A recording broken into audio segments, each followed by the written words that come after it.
November 14వ తేదీ డైరీలో ప్రత్యేకంగా రాసి పెట్టుకోవాలి జగన్మోహన్ రెడ్డి గారు ఈ డేట్ని అనేది కొంతమంది రాజకీయ పరిశీలకుల అభిప్రాయం.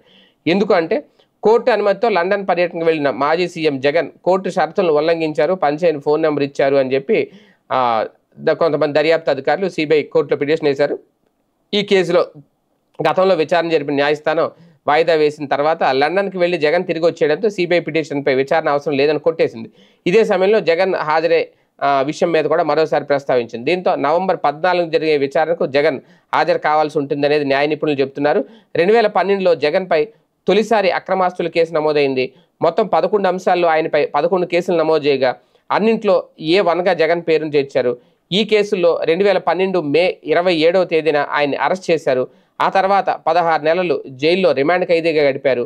బెయిల్పై విడుదల తర్వాత సిబిఐ కోర్టులో ఛార్జ్షీట్ దాఖలు చేసింది. వీటిపై సిబిఐ కోర్టులో విచారణ కూడా జరుగుతుంది. 2019లో సీఎం అవ్వకముందు జగన్ ప్రతి శుక్రవారం హైదరాబాద్ సిబిఐ కోర్టులో జరిగే విచారణకు హాజరయ్యేవారు.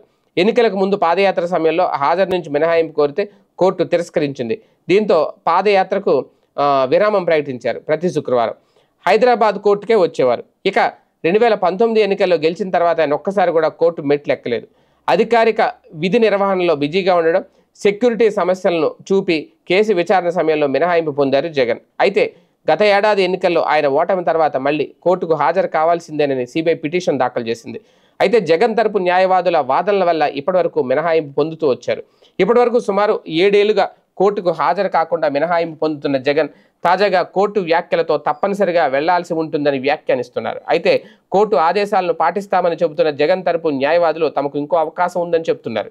కోర్టు నుంచి మినహాయింపు పొందేలా న్యాయ పోరాటం కొనసాగుతుందని సంకేతాలు ఇస్తున్నారు. దీంతో వచ్చే నెల జగన్ సిబిఐ కోర్టుకు వెళ్తారా లేదా అనేది తీవ్ర ఉత్కంఠ.